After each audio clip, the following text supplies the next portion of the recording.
All right, sending it. All right, good evening, everyone, and welcome to Green White Checker TV. And it is time for our Area 51 season finale of the Super Speedway Xfinity Series here tonight at Daytona International Speedway. Again, we'll have 12 drivers going for the title. Realistically, probably a little less than that going for the title officially, which we'll pull up those points shortly. But let's say switching the booth around a little bit. Boomer, let's say I broke some of the things on Boomer's broadcast, so I told him like, hey, I'll run the show for him, but I'm not letting him skip the booth, so he's gonna join me tonight as well. So Boomer, I say it's holiday season. We're in the last race of the season, and I'll say not even a week before Christmas, so we're gonna have some busy nights ahead. But I'll say it should be a lot of fun here tonight. Yeah, absolutely. Looking forward to this one. Another championship to be crowned here. That's always an exciting night to broadcast. And we're at the beautiful Daytona International Speedway at night. So can't be much more fun for a season finale for us here, especially right smack dab in the middle of the holiday season. Yeah, exactly right. So this will be the last broadcast of the year.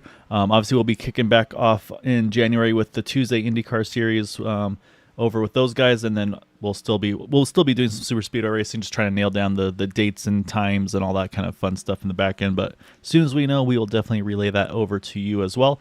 But yeah, Boomer, I think the big thing for this season is it's been a reduced season, just the 10 races instead of the 12, which means only a 2-race playoff instead of the normal 4.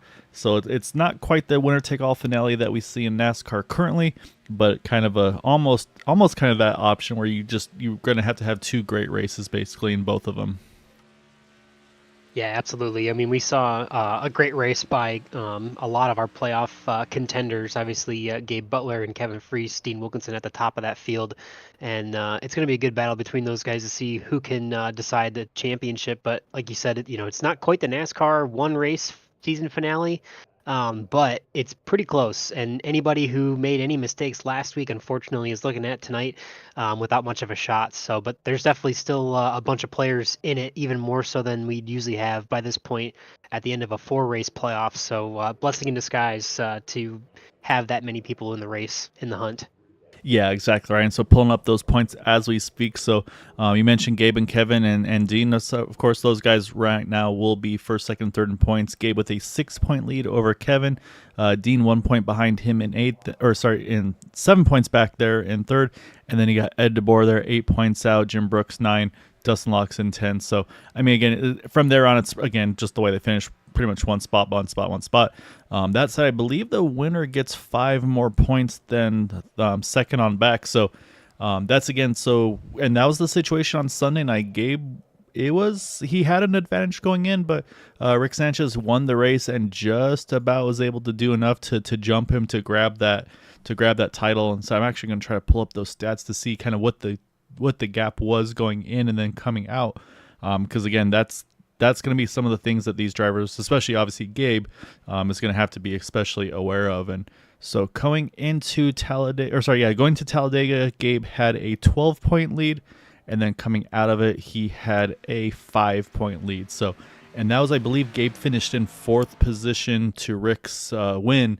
So I mean, right there, I mean that's a 7-point swing off the bat there, if my bad math is correct. So definitely not out of the running for really any of these guys to try to jump that top spot. Yeah, it'll be a good battle all the way to the end, I'm sure. And yeah, it's definitely it's going to come down to who makes the most mistakes. I know we said a lot, especially with super speedway racing, but it's going to be really true, especially with the 2-race deal that we got going on. So, but yeah, I'm looking forward to getting started here momentarily. Yeah, it looks like the field has finished up their qualifying, so we're going to pull up that starting grid for tonight's event. And on pole position is going to be the number 25 of Kevin Freese by 9 thousandths of a second over Les Levy. Always good to see Les back in the field. He is always one to watch when he's in these races. Wish he was kind of more than part-time, because I think he would give a lot of these guys the run for the money for that title. Then you got Eric Laurie, Robert Hooligan, Dean Wilkinson continues our top 5. Then Tom Dixon, Rick Sanchez, we just talked about from the Sunday night side of things. Dustin Logston, Bud Steele, Ed DeBoer, Adam Kilday, and Carl Engel just outside that top 10. Continuing down the order, then you've got Andrew Schroeder, Nick Wing, Gabe Butler, Patrick Groover, Seth Groover, Jim Brooks, Ambrose Kniebel, and Bob Fitzgerald. So it looks like 20 drivers on the dot here going to be registered for the event. And a little interesting on the qualifying side of things to me is we talked about the kind of who's going to be where on the championship. It's that number 88 car starting back in the 15th spot here. Maybe some just kind of play it safe to kick off, and then from there start to make that charge and force the other drivers to kind of make the aggressive moves and see if it works out for them. And of course, at some point we know Gabe's going to kind of crack the whip and get up there. But so playing it safe, it looks like to start it off. Yeah, interesting for sure. I mean, obviously you can see the qualifying time is about 1.5 seconds off of the pace, so definitely intentional there. But wanted to try and not start at the far back, but he'll be rolling off P15, and we'll see. I mean, those guys usually try to find their way to the front when it matters, especially as we get closer to like green flag pit cycle. So we'll see when they decide to start making their move and come up through this field. Yeah, it'll be fun to see what the strategy is going to be as the field is rolling off to get things underway. Get that one warm-up lap done, and then we will get things started again. 75 laps, as always, our scheduled distance. 1 faster pair available for all the drivers, and of course, up to 3 green-white checkered attempts. So, and as always, if they get to that third attempt, if there's a yellow on that final caution, at that point, the field will be frozen, and it will be who is ahead of the field at that time. So, we'll see. I don't think we've got to that too often. Hopefully we don't get to it tonight. These guys have been putting on really, really good racing, though, so it'll be exciting to see. And again, we won't just be watching the playoff side, Boomer. We'll be also keeping an eye to see kind of just, again, drivers that are going to see if they can get a win to end out the season, maybe get a first win of the season, or in just a first win ever in Area 51. That's always a fun thing to see and be a part of. So, and of course, got to mention the ticker up top, which will switch over to the side there in a little bit. Big thank you to Peter DeBorgia helping me set those up. Those are those playoff drivers where you can keep a closer eye on them. And I'm going to say, Boomer, Kevin Freese's car at night in Daytona, that looks really good. That pops so nicely. Oh yeah, the black, that Kellogg's cornflake scheme, that's been a lot of fun to watch. He's got a couple variations of that, but usually runs the darker scheme at the night time, and it's absolutely a good choice. Yeah, I'm digging that one for sure. So yeah, we're about to get things all underway here, Boomer. It's gonna be fun to see again. 75 laps. Everybody that watches and supports us here on Green White Checkered TV, thank you so much. Also, of course, to all the drivers here with Area 51, waiting for that green flag to fly, and we are underway for the final time this season. Kevin Freese and Les Levy leading the field to turn number 1. Ooh, a slow one up high. It's early on, and that's a caution. Going to be early. Wow. Unfortunately. No caution, but yeah, yep. I think all the cars stayed pointing in the right direction, so it isn't throwing a caution yet. But you got 2 cars just completely stuck here, probably having to wait for a code. Now the caution does come out. Let's go back. That is, let's say, unfortunately, Patrick Groover had to jump to the pits, and I've got to say, I'm guessing it's something with Robert Hooligan because he started up front and he was definitely in the thick of that. So let's go back here. We'll focus on Robert because, yeah, it seemed like at the kick he kind of just dropped like a rock here. So we'll focus on this 126 car here, Boomer. See if we can get a solid angle of it here. There we go. Let's get something up a little higher. And again, we're watching that 126 second car on the outside line and wondering just, so he gets rolling okay. And then right there, see the lift. I see look at all the flames going. Look at the quick reaction by Tom Dixon. And then I think, unfortunately, a little further back is this is where the according starts to happen behind him. And it's going to be, Carl Engel just, again, at some point, someone's going to wind up not seeing it. And big shot there, too, for the 28 there of Nick Wing. Unfortunately, in that situation, a really nice paint scheme there for Nick. Close call for a number of drivers there. But unfortunately, though, you also see back there Ambrose Kniebel doing some pretty good off-roading there. But it looks like, the 126.54 definitely got the worst of it. Matt Wagner's popping in saying sounds like maybe a money shift, unfortunately, for Robert. And what we can do on that, Boomer, is we can go and we can listen here. Let's go take a look. And Robert, I apologize for focusing on it, but we wouldn't be doing our jobs if we weren't. All right, so let's listen into this here, Boomer.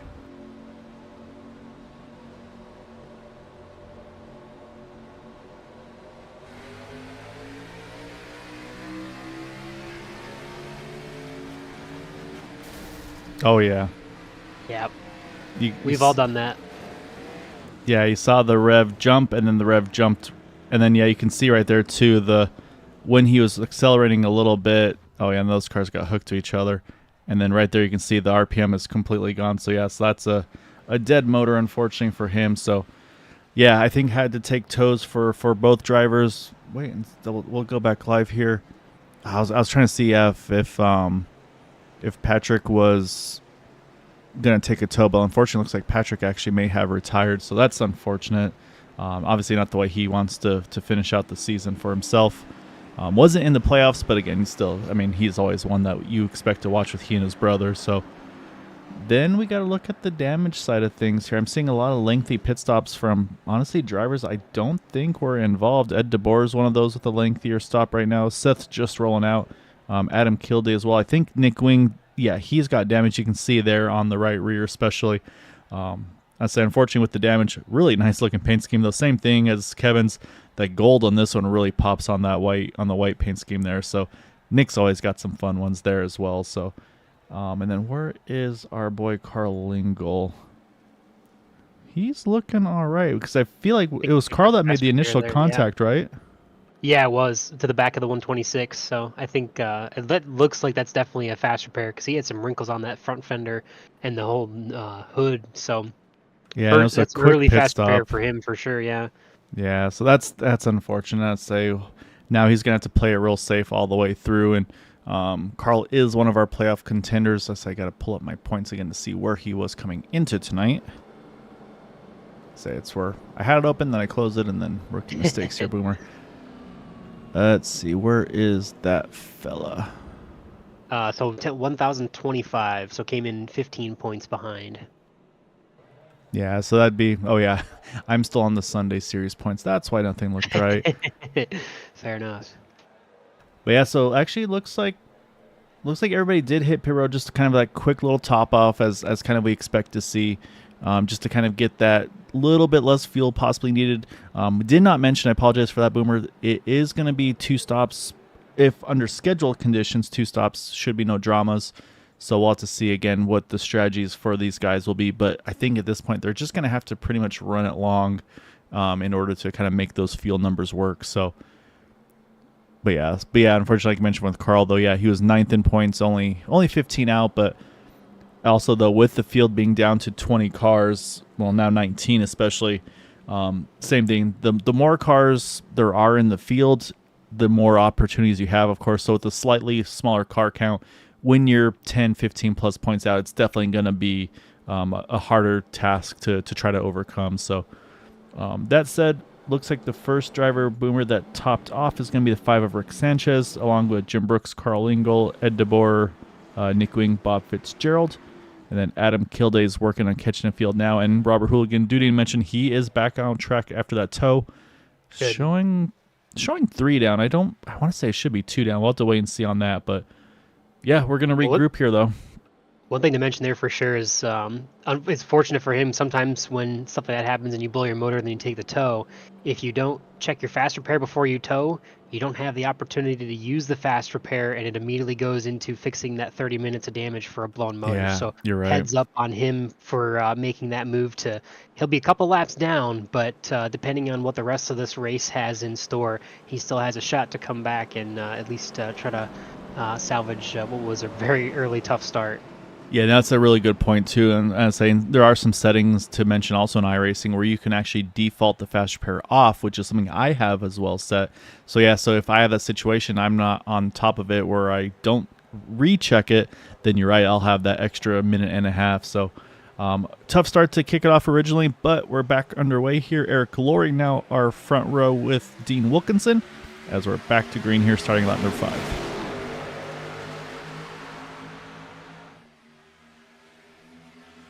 And yeah, I think we've all been there, done that on the money shift, unfortunately. And that's another thing to mention also, Boomers. A lot of these drivers, we all have very, very differing setups. Some drivers might be using maybe like a paddle shifter. Some will have kind of, probably in the situation of Robert, probably the H pattern shifter, just caught the wrong gate, unfortunately, during the shift there. And then others will have like the actual like sequential shifter, like the next gens basically have, where you kind of just push them forward and backwards. So that's the other thing too, is you never know which drivers got what setups, and unfortunately some of those might wind up being make life a little difficult, as Seth Gruber's going to go the middle here, sneak underneath Ambrose here, Boomer. And unfortunately, it looks like Ambrose is going to be the odd man out there, and now they get back double file, but I don't think Seth's done with that third lane. No, I'm sure he's going to be trying to rock that high side as much as he can. But look who's up just ahead of him, though. That's the 88 of Gabe Butler, already starting to make his way up through the field, up to the 7th position at the moment. So he's definitely trying to move forward a little bit early, as we've seen a lot of chaos in that opening lap. But look for that 88, the 32, and the 5 to make some moves, hopefully on the high side for them. Yeah, I saw Dean Wilkinson there. He cleared the inside of Eric Laurie. He cuts on down to the bottom. Now it's going to leave Bud Steele there on the outside line with Dustin Logston behind him as the pusher. And I do want to update for the 126 Robert Hooligan. He is indeed just 2 laps down, not 3. So I was saying that's the same thing. That's going to be a big benefit for him as well. Because again, if there's the yellow, as long as he's not involved in it, he'll be able to get one of those 2 back. And of course, being the only car a lap or more down, so right now he's got no dramas to be in that position. Yeah, it helps to be in that lucky dog spot and be ready to get that if something else were to come out. Obviously, kind of an unexpected early incident here, but I'm sure these guys are going to start to settle out a little bit more after that opening lap. I'm not sure. I'm starting to see a little bit of some organization, we'll say, up on that outside lane here. I just saw Kevin Freese jump from bottom to middle. And like you said, we've definitely got some guys that like to run that third lane, like the 32. We know Rick is definitely one that's never against trying a different line to push forward as well. So I will see when that risk reward, like you're talking about, kind of pops up. But right now everybody's kind of playing it nice. But I think there's going to be only a matter of time where somebody's going to say, all right, I've done my riding. I'm ready to get back after it.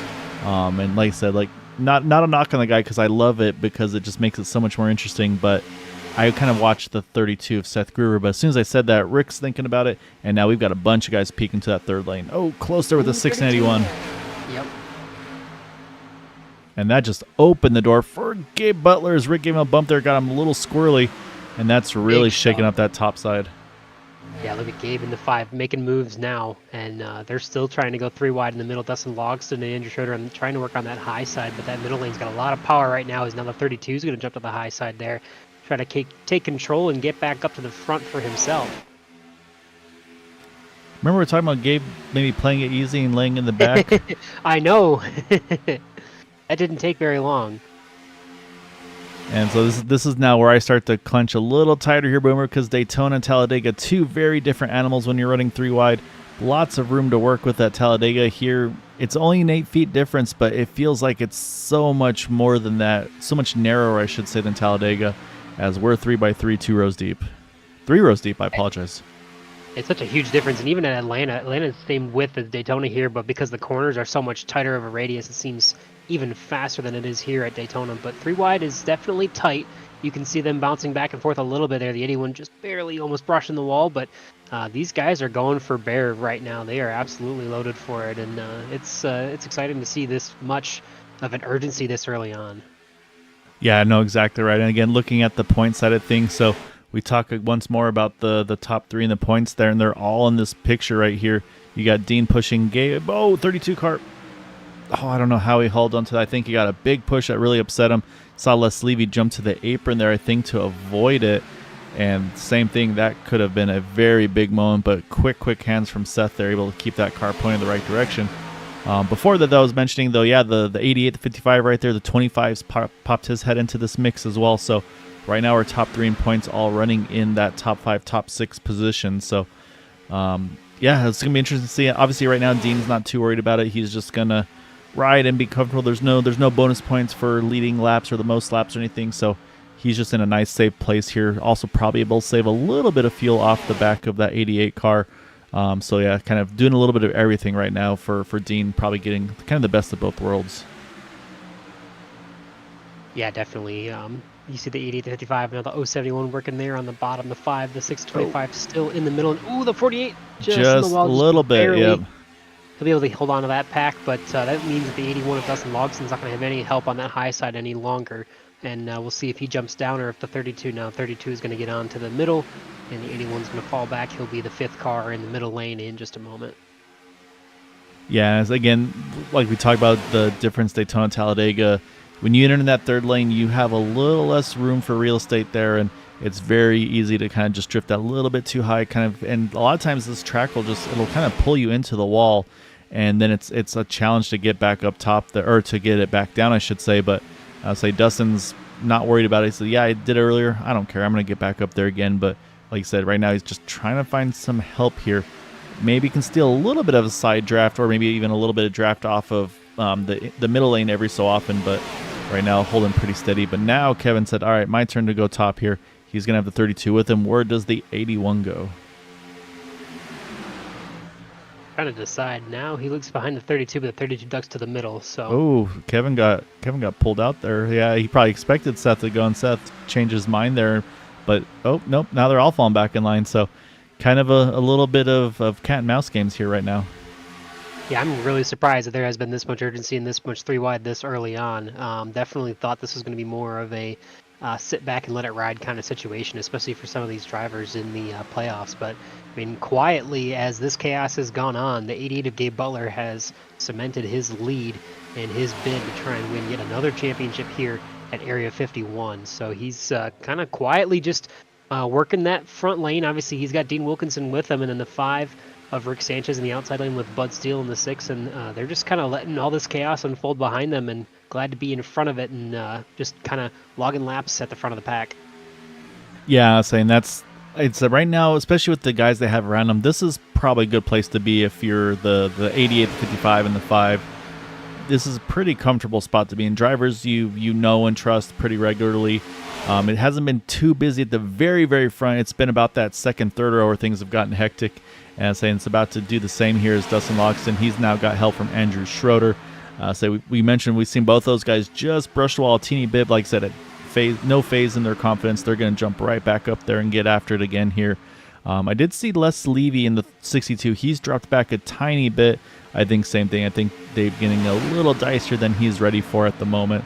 Or maybe trying to work a fuel number possibly as well, just to get that little teeny bit extra. So, but right now though, again, second lane here, going 3 wide. Yeah, I'm amazed how long they've been doing this for. And look at the 481 and the 48 have finally found their way back up to that third lane, and they've been doing it pretty comfortably here. Just 2 in the outside lane, 2 in the middle, as you got that great onboard view with Andrew Schroeder here as he gives a good bump to the 81 at the back end of the back stretch here, heading off into turn number 3, and you'll see this whole crowd coming around to the front stretch here. It's a beautiful shot at Daytona International Speedway at night. Yeah, no, this is a really good track to run, and unfortunately, our other ones don't have the opportunity to race at night, and these cars don't have headlights despite what those stickers show on them. So I feel like if you're gonna run Daytona, pretty much in our situation here, you gotta run Daytona at night because low contact. Ooh, the 5 goes around up into the 048 into the 6, and that's gonna bring out our second caution of the night.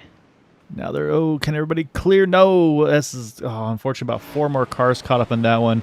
And unfortunately, the worst of which, maybe not the worst of which, but the one that's going to affect the most, though, is going to be Robert Hooligan, because, again, he was trying to stay out of it so he could get that wave around, but unfortunately, he's going to be involved as well, and I think he's ready to take a tow, so I think that's going to be night done, unfortunately, for that 126. Bud Steele, again, one of our playoff contenders, he's also involved.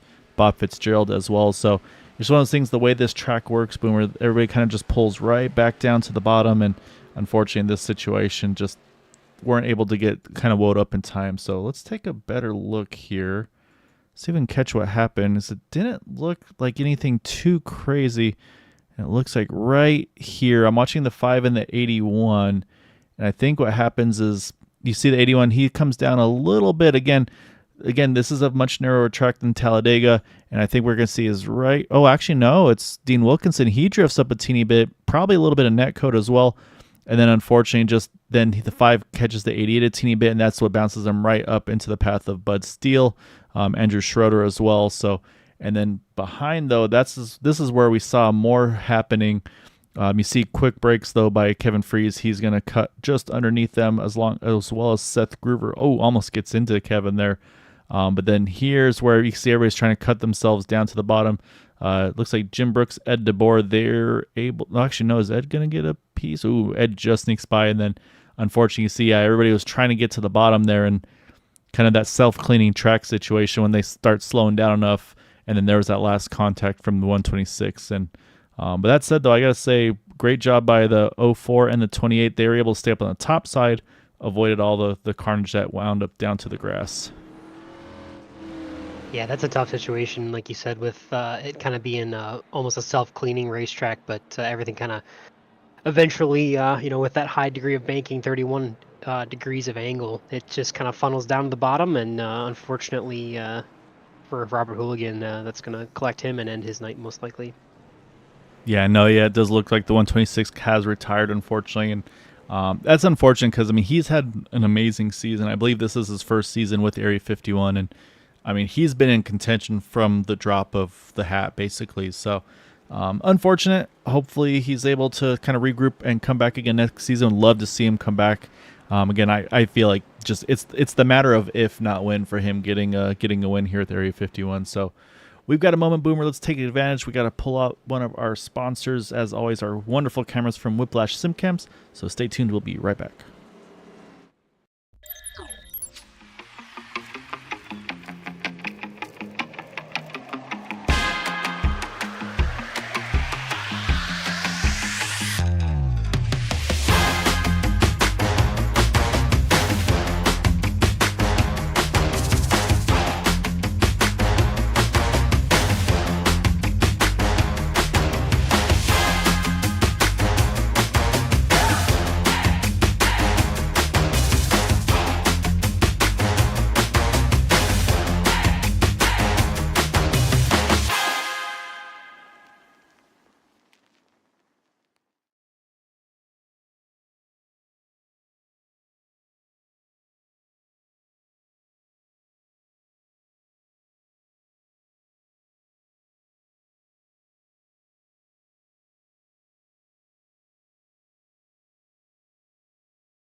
All right, Boomer, lights are back off of the pace car, and we're going to restart this race on lap number 20. The next time by, it looks like once more we got about 10th on back here. Going to top off Ed DeBoer there, Adam Kilday. I'll get those names right eventually. And then some of these other guys hitting pit road.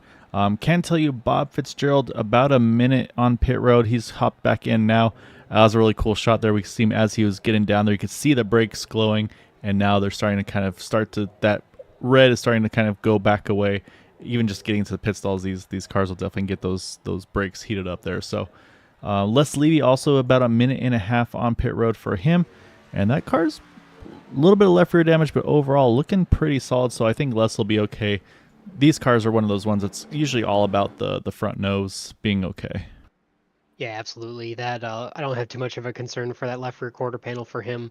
It doesn't really seem like that's going to mess him up. Obviously, aero-wise, it's more important in the front, and it's not really like that. The aero or the damage bottle rim doesn't affect too much as far as like getting a push and receiving a push. But hopefully, no harm, no foul for him.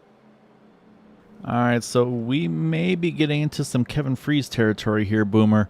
We're going to restart this thing on lap number 20, which is going to put us right around 54, 55 laps to go. And actually, I think it'll be 56 to go officially. I'm wondering about fuel. Yeah. Can they split this? It's going to be close. I mean, obviously, if we have even one more caution for the rest of the race, I think that'll pretty much guarantee it. Well, I guess that would have to happen before, before too long. But yeah, I don't think anybody's going to be able to stretch it unless they are, very diligent about not wanting to lead a single lap. But I mean, we heard that number of about 26, just over 26 laps, but. Um, that's going to be closer to 27, 28, and yeah, that it's possible. It's definitely possible, but I don't think you're going to be able to run too competitively with the lead draft before or after. But we are back under green flag and ripping around the speedway again.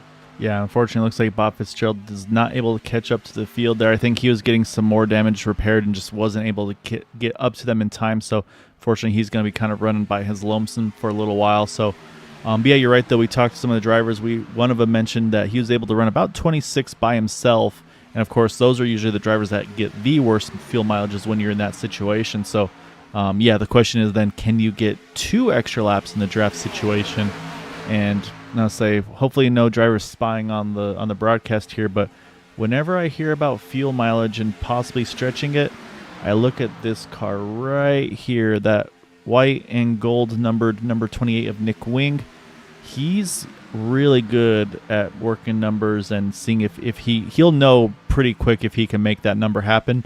So Nick Wing is going to be one that I kind of have my eye on to see.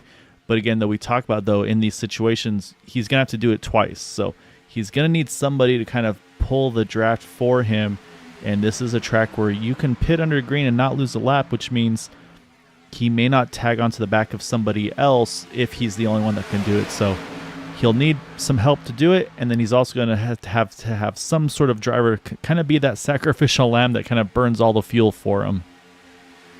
Yeah, that's tough. I mean, even in a teammate situation, you don't really want to set yourself up or your team up to where, one of you is at a deficit. So definitely a hard sell unless there is, someone who may be out of the championship or, who's just running around having fun, not worried too much about where they're finishing to say, hey, I'll be the sacrifice and you can go for it. But usually, obviously, team mentality, trying to get, I know the guys at Rival Motorsports where Nick's running, they're always trying to work together to make sure everybody has a good shot to have a good finish there.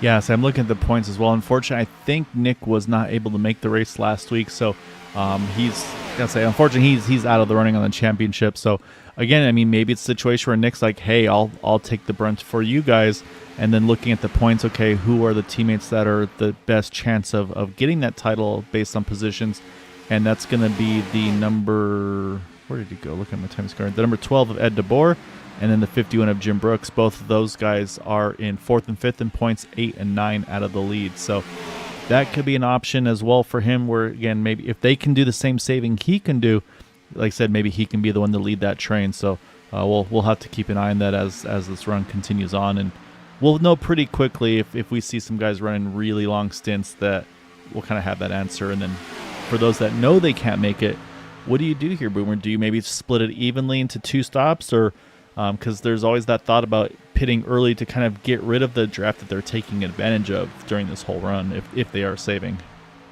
Yeah, I think obviously you're going to want to pit as a group no matter what, but I think it makes sense to run it all the way out. You never really know what could happen if you pit.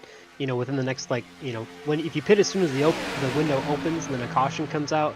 Obviously, you should be able to cycle to the tail end of the the lead lap there, but you don't really want to be caught as kind of the only one who who pitted early. And I know you are always a fan of standing out and letting the fuel run long as well, but I would kind of employ that strategy and just run it out and see what happens and see if you can catch a lucky break with a timely caution.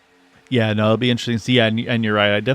I'm like the position usually where, we're like a Nick Wing, Adam Kilday and company are staying just a little bit out of the main pack, or not out of the main pack, but stay kind of where it's single file ideally. See how much fuel I can save, maybe at least a lap over the guys that are really pushing the issue. There's close to their call there with Les Levy there and Seth Gruber.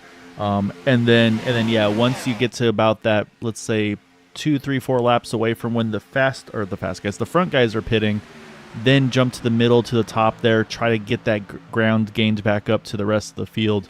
That way, again, the other thing, of course, is making sure you're pitting as close to the front as you can, which right now, a smaller field, but I mean, right now, the leader to Bud Steele is 1.3 seconds. So any little mistake that Bud Steele might make, it just magnifies it even more. Where, okay, let's say he loses a second, then that's 1.3 seconds off of where he was at the beginning. So that's where you really want to be as far forward as you can during the green flag pit stop cycle. Yeah, that makes a huge difference. We've definitely seen people lose the lead draft just from that fact alone. I know, obviously, we say it a lot on here, but typically you want to be within a second or so of that pack. A little bit more time if it's too wide in front of you, a bigger hole through the air. But you want to make sure that you're always within that draft. You always have partners because with this style of racing, if you get left out by yourself, you are waiting on some luck to bring you back into it, and that's pretty much about it. There's not really much you can do to make that time back up, unfortunately, once you've lost it. Yeah, exactly right. I'm looking at let's see, checking the points info. So, so I can confirm that winning the race is 40 points, second place is 35. So basically for Gabe Butler, if he finishes second in this race, no matter what anybody else does, he would win the championship. So the only one that could be the potential tiebreaker at the moment would be if he finishes third, Kevin Freese wins the race. They would actually tie on points, but I believe Kevin would get the nod with 2 wins to Gabe's 1 win. So there's going to be potentials of a lot of tiebreakers coming into it. And then same thing for the Dean Wilkinson situation. If Dean wins and Gabe finishes third, they would have a tie, and we'd have to see what the tiebreaker would wind up being in that situation. So yeah, definitely a lot of possibilities. But if you're Gabe, basically job number 1 is just, if you finish second or better, it doesn't matter what anybody else does. Yeah, and obviously he's been trying to be up here all race long. I mean, obviously we've seen a good run for the 48 and the 81, as they're now both leading this race in side by side in the inside and outside lane. The 88 and the 55 tucked in there, 25 Kevin Freese tucked in the outside lane in second there. And these are all your guys that are trying to, obviously, for the 88, the 25, the 55, trying to win a championship there for themselves. But obviously Andrew and Dustin there, it's a lot on the line still for them to try and have a good night, finish out the season strong, and maybe grab 1 win in the W column there. So definitely looking to see what they can do as this race continues to wind down, and Seth Groover continuing to try and make that third lane work. No one going up there with him yet as of right now, but he's trying to make that high line work just once again. Yeah, right now he's probably missing his brother, saying like, I know you'd go up there with me if we could. So so he's gonna have to find some friends at some point. But again, it's one of those things where these guys know how fast he is. I think it's just these guys aren't really ready to make those big moves yet. So as long as he's in position towards the closing half of this race, then I think you'll start to see that love from the third lane from people behind him. So and yeah, you mentioned, like I said, Dustin and Andrew trying to finish up on a high note, get a win as well. I think for Andrew there, he's trying to rep his football team, give them a little bit of extra love before. Oh no, we got trouble. Ooh, the 55 outside wall, a couple cars sliding through the grass. We are still green. There is the 071 of Eric Laurie around in the infield. We are still green as they are gathering it back up. And, man, I think since everybody stayed pointed enough in the right direction, it's gonna stay green. Yep, and that's a tough one, unfortunately. Again, with the way it's set up with iRacing yellows, So let's say everybody's gonna have to work on getting caught back up now, and that's a really really tough break for the 55, especially as one of the playoff contenders that was in that main pack. So let's go back. Let's try to catch exactly where this all occurred. So I'm going to back it down a little bit. Hopefully I don't go too far back. I want to say it was somewhere around the Tom Dixon area in the 411. So we'll focus on him initially. This is half a lap too soon, I believe. So let's go a little quicker here, Boomer. We'll watch these cars go real fast. And then, all right, let's back it down now. See if we can catch what happens here. Oh, I pressed the wrong button because I'm a pro broadcaster. And so I think what I saw there, Boomer, is the 32 goes to jump to the top time and just catches the right rear as he's moving. That sends Tom Dixon down across the nose of Eric Laurie and Dean Wilkinson. And then we talked about the caution not coming out. And this is why right there, Dean had a really bad angle, but his car stayed pointed in the right direction. Eric Laurie, he does have his incident, but the problem is for where he crashes, the field's already gone. So yeah, Yep. so unfortunately that's where it stays green. So yeah, so really in all of this, yeah, really Eric and Dean by far got the worst end of it. I can tell you most of the field has gotten reassembled from first to 11th. Unfortunately, a few that got caught out there. Bud Steele, one of those, he's going to try to see if he can push the 08. But yeah, the 08's got damaged, so Bud's going to have to switch positions with him. And then Tom Dixon's a little further back there. He's got some help from the 32 and 85, so they'll gain some time there. And then, yeah, unfortunately, Dean Wilkinson, he's got a ton of damage, but without that yellow, he needs something to happen to help him.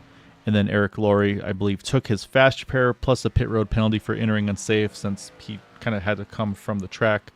And so that's where he is. And I think Dean said, I can't wait anymore. I got to pit. You can see, actually, look at that right front there, Boomer. That thing is completely towed out. So Yeah. that's definitely a fast repair. And he may have actually had a meatball to have to serve on that. Yeah, that's. I mean, it's a bad break. I mean, I don't envy. I mean, I would say no. You and I are both do admin duties in other places as well, and that's just it's a tough thing to call. You know, you can't just throw the yellow every time an incident happens, and you know, you're at the mercy of the way iRacing throws them, and sometimes it unfortunately doesn't work well for some. So it's a tough deal, but unfortunately, you know, it's just sometimes it's just part of racing. Yeah, and the thing is, the drivers know going into it that that's the way it's done. Is it's hands off. Say avoid clearing black flags, avoid throwing yellows if iRacing doesn't throw them, things like that. Whether or not it could change in the future, it's always a possibility. We don't know. So that's going to be, I'm sure, a discussion, especially now that it's happened at the last race of the season. I'm sure it'll be a discussion during that off season. But for now, Boomer, we still got 11 drivers in this lead pack. I can tell you the second pack, though, they're making some hay here. Tom Dixon getting a bunch of help here from Seth Gruber, Adam Kilday right there, Bud Steele. And so, again, what they're going to be doing here is the 32 is going to push as much as he can. Obviously, again, got to keep those temperatures under check as well. Actually, Seth those he basically donated 2 engines to the cause on Sunday night's race, but was able to get those guys back up to the front, it was a really impressive job by all of them to do so. So right now that gap is going the right way, though. It was about 0.2 quicker that last time by. Looking up front here, you can see there's a little more separation with Gabe and Dustin, and it might just be one of those things where separate during the turns, get reattached down the straightaways. Again, that way, especially for Gabe, there's no sense to take a big risk here. Yeah, no, as this field continues to thin itself just due to, you know, the standard attrition, obviously that helps the 88 quite a bit, and I'm sure, obviously, you know, as a race fan, he's not hopeful for stuff to happen, but obviously he's also not you know, disappointed for the points condition, obviously, from that. So, but yeah, definitely we'll see. The 55 is able to get. You saw there he's caught up now in that lead pack. The 48 has helped him get back up to speed pretty quickly, so that'll help at least minimize some of that damage for Dean Wilkinson. And there's still a lot of laps left. You never know what can happen. Obviously, hate to be playing from this far behind in the championship hunt, but it's not mathematically eliminated just yet. No, exactly right. And yeah, definitely props to Andrew Schroeder for giving Dean a little bit of love, knowing he kind of got the raw end of the deal. It's like, hey, let me lock onto you here. I'll shove you. And say, looks like they might be able to shove him to the front. Looking at lap times, I think they may have been doing some reorganizing or maybe a little bit of just kind of a miscommunication or something in that second pack, because they were about a half a second slower, I want to say. Looking at the order, though, looks to be the same. So, yeah, so not sure. And, yeah, you can see they're moving around a little bit right there. But I say it's definitely not for lack of effort. That said, though, that 48 car able to push Dean to the point here. So now Dean actually tail end of the lead lap.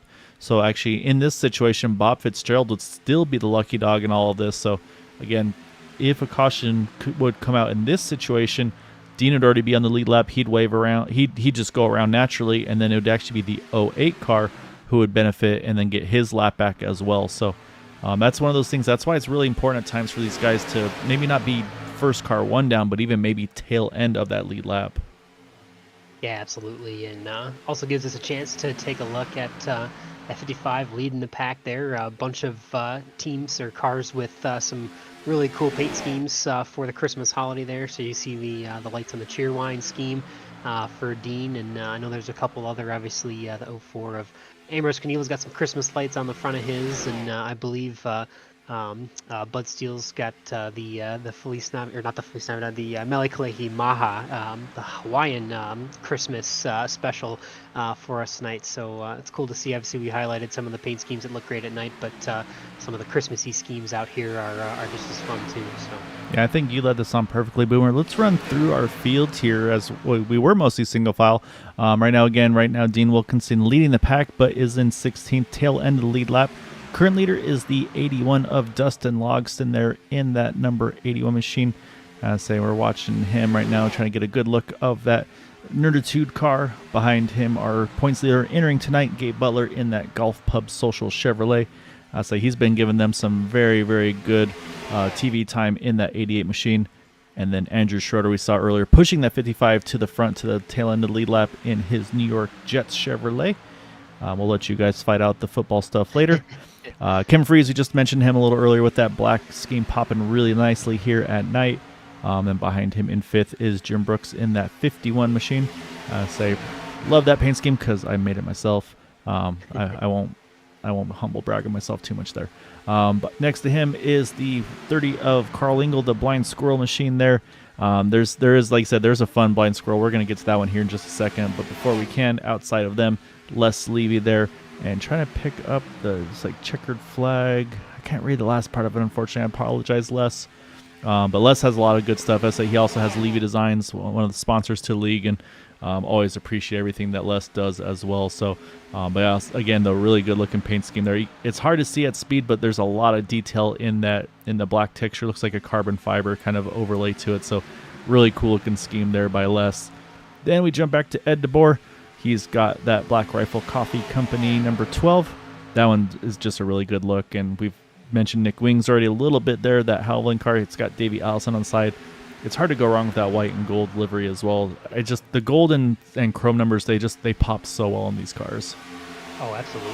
Yeah, the spec maps always fun to play with, and a lot of really great painters that have a lot of fun doing that kind of stuff here in the league, and it's just really enjoyable to see the skill that it takes to actually paint. Obviously you say paint, but it's the graphic work, the graphic design in Photoshop, but a lot of fun, a lot of really cool paint schemes here. Yeah, speaking of one of those squirrels, this is one I was talking about earlier. It's a pretty angry looking Jack squirrel with a Santa hat on and holding a bell of Ambrose Knievel, and saying on the back of it, he says, "If you can read this, Merry Christmas." He's had a lot of fun with that one too, and I really like that one as well. It's a really cool looking paint scheme. It's got the Christmas lights on the back as well. Same thing for that Cheerwine as well. We mentioned a little bit earlier with the 55 there. He's got them as well. Now let's go back to Rick Sanchez there. He's kind of back on the silver one on this one. He's had a couple variations of the colors on that 5 car, but this one's hilarious though, because it's got all these fishing things, but they're all little double entendres, if you will, of the sponsors. So it's pretty hilarious if you ever look at them up close. There's some good ones in there that I probably shouldn't say out loud, so I'll hold off on that. Then we jump back. Tom Dixon, obligatory. Got to give the green white checkered TV car some love. Appreciate Tom putting on that sponsor for us. Seth Groover in the McDonald's 32.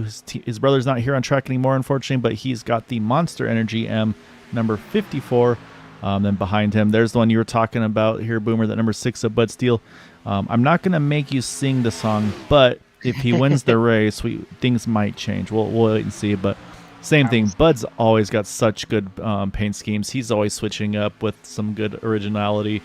He's had Navy, some variations of that one. Always enjoy it.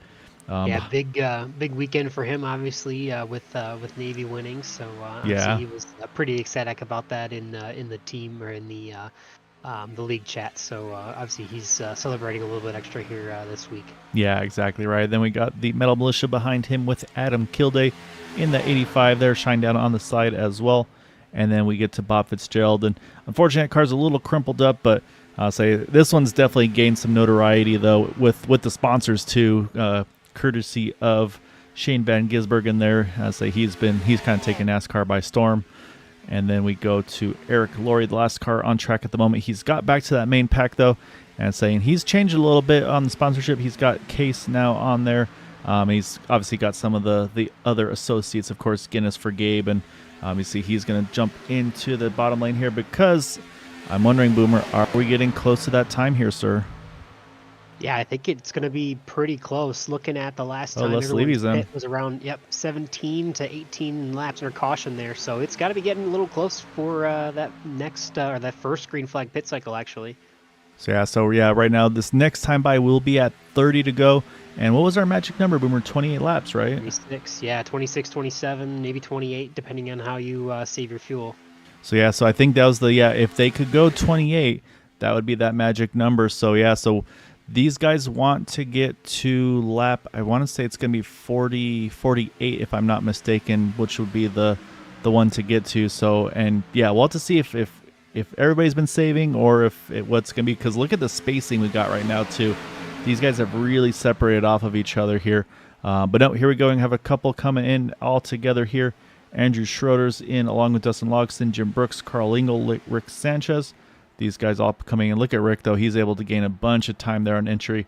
So these will be the first group. The second pack on their way in now as well with Adam Kilday, Seth Groover, Bud Steele, Tom Dixon, as well as Bob Fitzgerald. These guys going one more here. So they're going to come on. This will be 29 to go at the line for the leaders.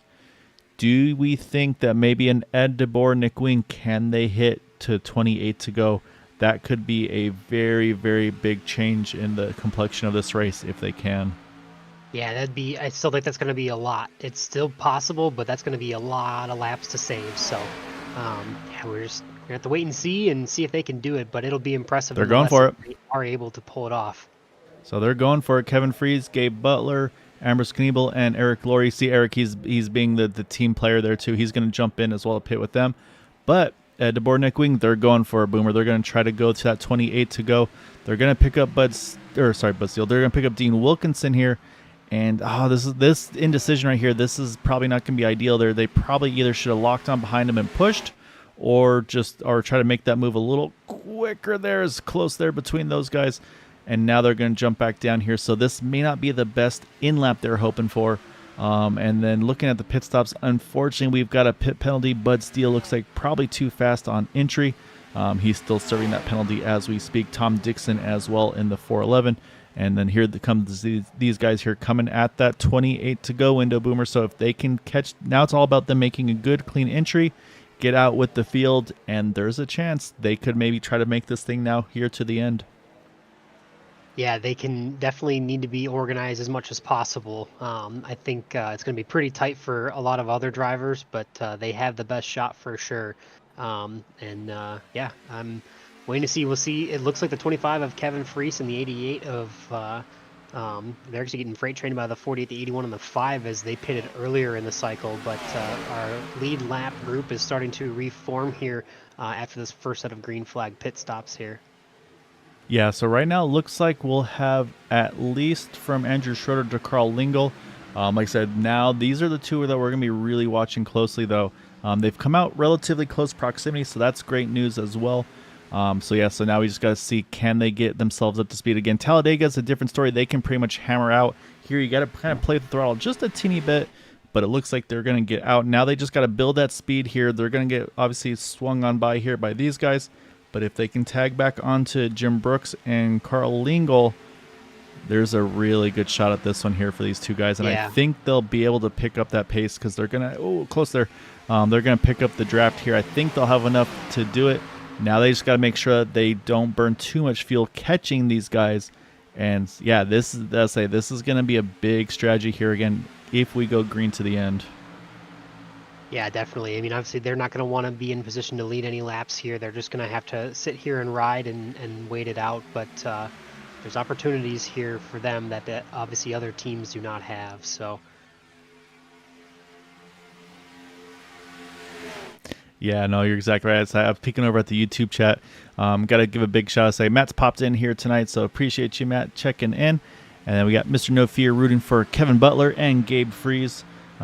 May be off a little bit there, but either way, I definitely appreciate the love for the boot knockers. And then we've got the Rick Sanchez fan club as well, as right now he's running in third.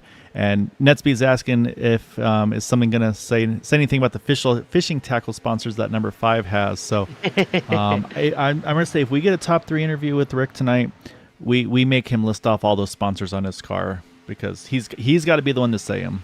Yes. But I can tell you, Nick Wing, Ed DeBoer, they have caught the field. That said, they ran the fastest lap of the race. That last lap was that 28 car at the 46.42, which was about 9/10 quicker than Andrew Schroeder. So now they've got to really now pretty much full fuel save every ounce they can save. They're going to catch a little bit of a break here, I think, from Bud Steele, because what they can do is now when he gets up to these guys, maybe he can kind of toe in behind them. And so it's always better drafting if you can have a car behind you. So we'll keep an eye and see how that goes for those guys. We got to jump back to the second pack here, including Adam Kilday, Seth Gruber, Dean Wilkinson, and Ambrose Kniebel. Right now, Dean still on the lead lap again. He still has to pit here. He pitted at lap 32, so he's just going as far as he can. And then drivers trapped a lap down from pit penalties and things of that nature, including Les Levy right now. Actually, Tom Dixon, I should say. I'm sorry. Tom, the first one, a lap down there in the 411. Bob Fitzgerald, Bud Steele, unfortunately, now down 2 laps. And then Eric Laurie 3, again, just due to that pit penalty where he had to go and get the damage repaired. Yeah, that's there. I mean, I don't blame the 55 at all, being in this situation, just trying to ride it out and see what can happen.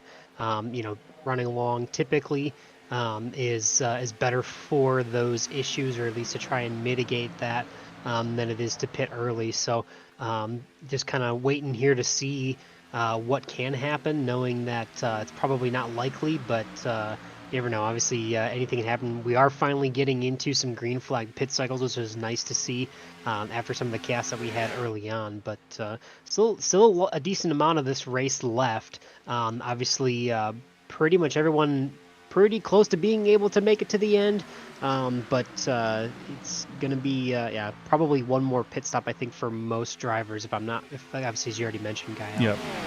And honestly, this is now where I may be audible a little bit. If I'm this big pack, they should be aware of what the 28 and the 12 did. And so based on actually, I'm going to jump a little further back here, because I think we've had an issue with Seth Gruber. He's off on the road course and has taken a tow.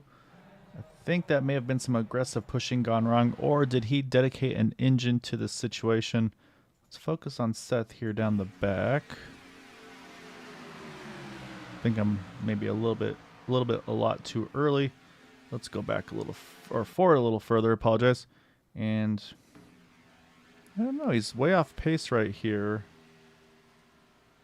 And then he just goes off track. Did I miss something somewhere else? Oh, looks like, yeah, I think something happened with he and Dean. I'll check one more time. Oh, right there. He goes, yeah, that car, something happened to him. I don't know if the motor popped or what, but he's gone ahead and he's hit pit road. He's go ahead and tow. Yeah, not sure if that's maybe a motor or what happened, but something went wrong there. So unfortunate for him. It also really hurts that second pack as well, because they lost one of the big pushers in that group as well. And you also see ahead of the field here, they're about to catch up to Bob Fitzgerald. And looking at the 08, that car, yep, still pretty crunched up. Wasn't sure if he maybe had taken that fast repair. So, yeah, Boomer, it's all strategy now at this point, in my opinion. And again, in my mind, you're good to the end on fuel from here. If you have the numbers, I think you short pit. Oh, contact. Ooh, the 071, the 51, the 30. More incidents through the grass, but there's everyone's the caution. Days moving. Yep, okay, we got a yellow now. And it looked like it was, the 51 and the 071 got together initially. I just saw in the background there. Actually, I'm sorry, it was the 30 of Carlingle. He also looks like a piece of it as well. We'll see what happens. I wonder if it was maybe a stack up or something in that situation, but we'll go back here. We'll take another look. So I'm going to focus initially on this 51 here of Jim Brooks. Let me find a better shot of it. Here we go. And yeah, I think, he just unfortunately just misjudges maybe a little bit, gets into that right rear of Eric. Eric tries to hang on to it, but at that point you can see just in trying to catch it, yeah, he's going to come down into the 51. That's where Carl Lingo gets a little piece as well. And unfortunately, look behind there as well. I just saw Nick Wing and the 12, I think, get a small piece. And then Bud Steele just nowhere to go, just right into the back of Eric Laurie. So, yeah, like I said, this brings out our second yellow of the evening, third yellow of the evening. I apologize. And then, actually, this is where the contact with the 51 and the 30 happens. Let's go back again here.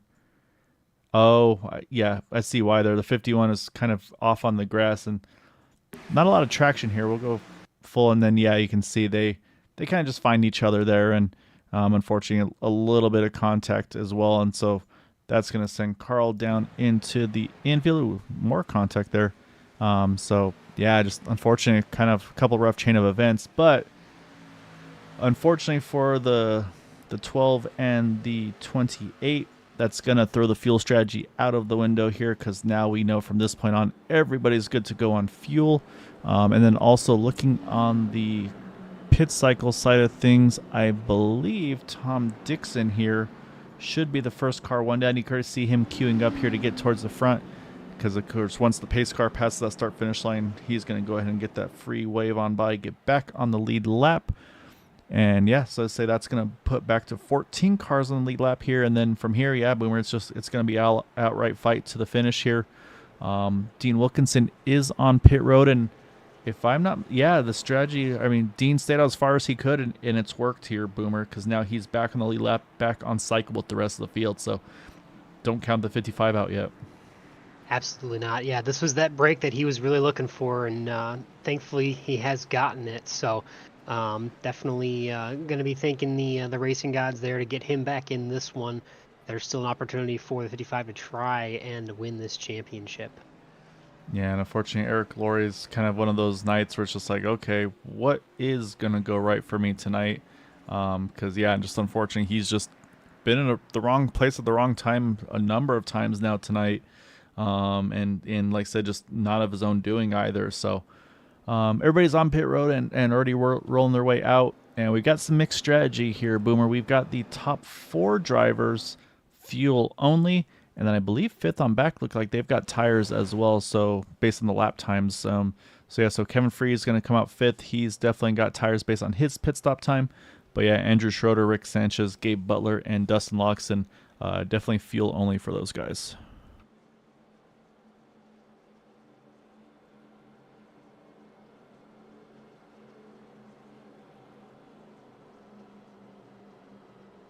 All right, so while we have a second here, we're going to jump back away for a moment, pull up our wonderful sponsor, 4D Racewear, so stay tuned. We'll be right back.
All right, let's start the pace car. I have to apologize to the 40 Racewear guys because I clicked the wrong one when I said the other one.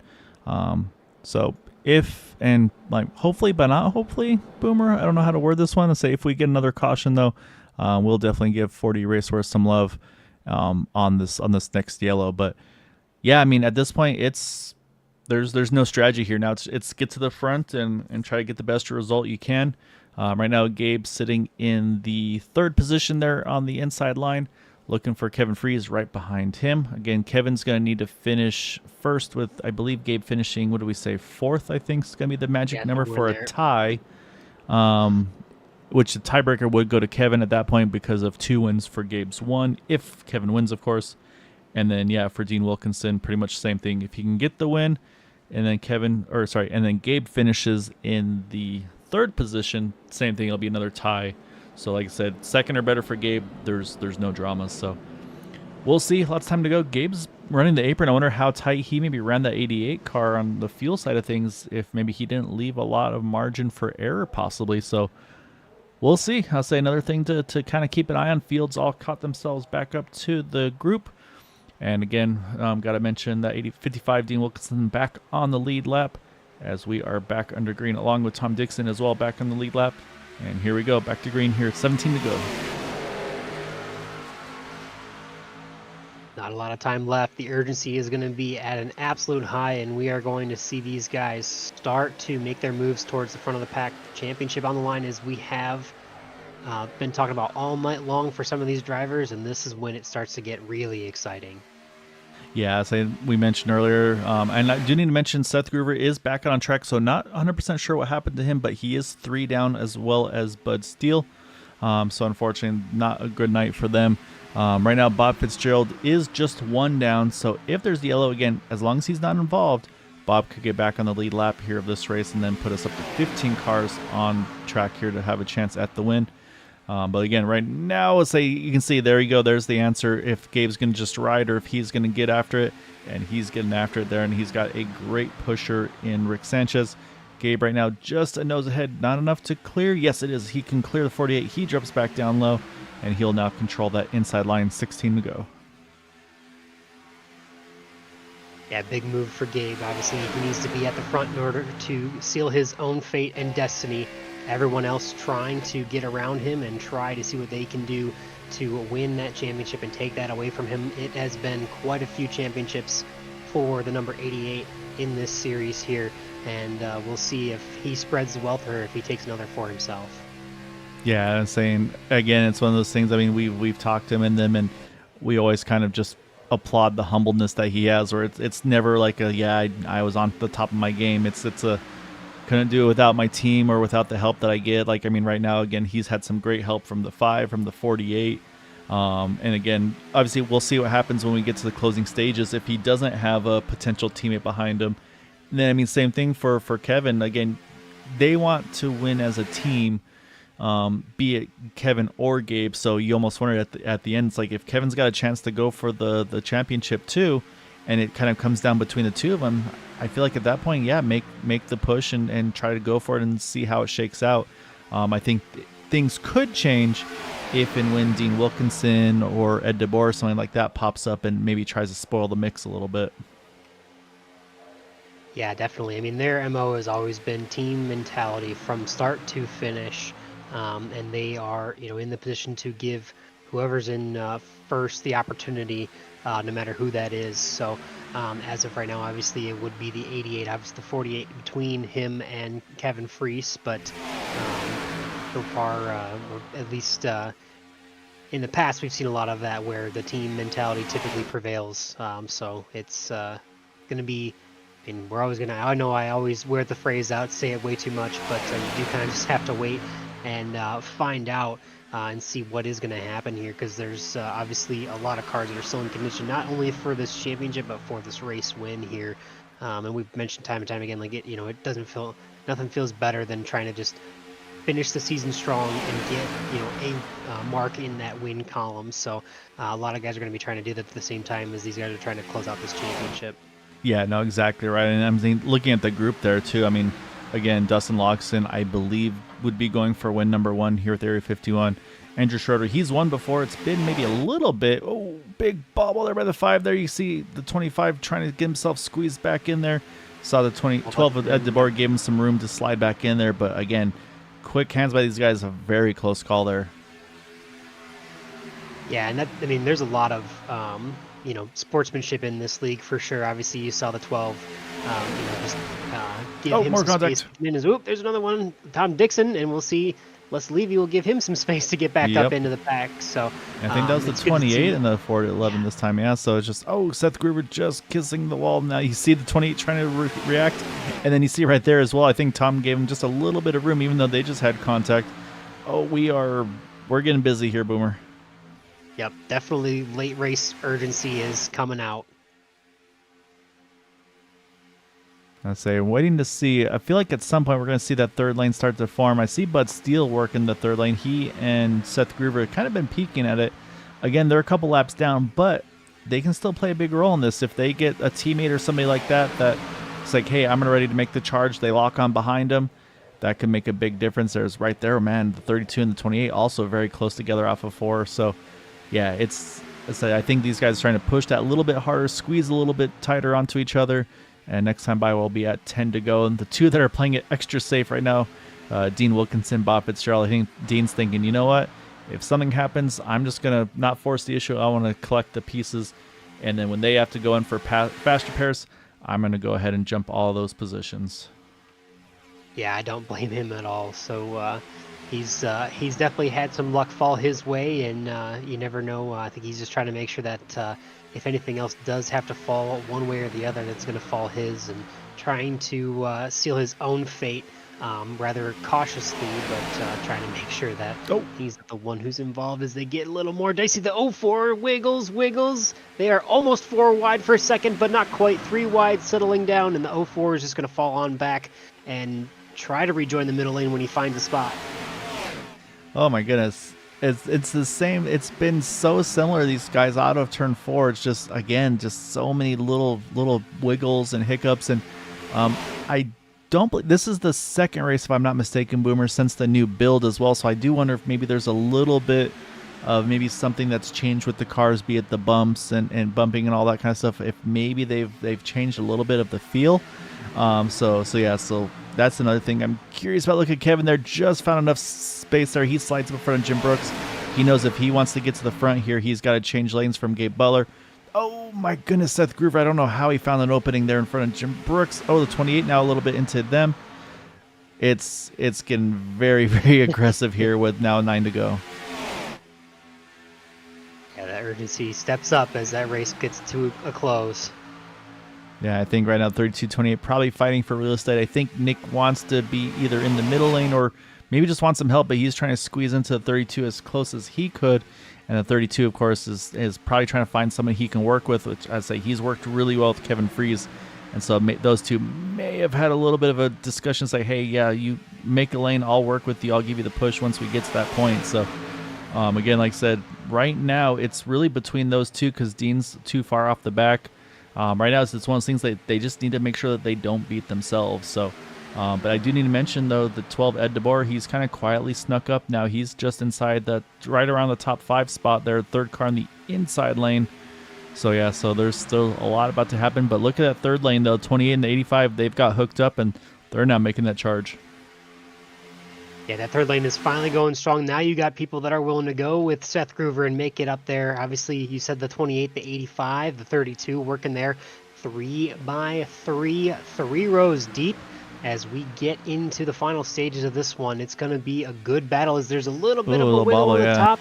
Yep, but they stay 3 wide. It is tough to do here at Daytona, and these guys are making it look a lot easier than it really is. Oh, look at that big move, Dustin Logston. He's still have momentum. He jumps up top there, and that gives pretty much no choice at 28. He's got a lock on behind him. That's going to get Kevin to the back of the 5, and yeah, you can see these pushes are getting a lot more aggressive. You can see these guys are kind of moving side to side, just trying to stay in line with each other. And it's just, unfortunately, it's one of the things you just worry. It's like, at what point is the shoe going to drop? Yeah, it's not easy for these guys to do this lap in, lap out, but they are making it look a lot easier, like I said, than it really is. But we'll see if anything happens or if these guys can come home all the way. That's going to be a tall order. Oh, no. There we go. The 50 or the 411 is around. The 28's involved, and we are still green. No caution yet. Yeah, everybody's pointing in the right direction. So once again, stays under green.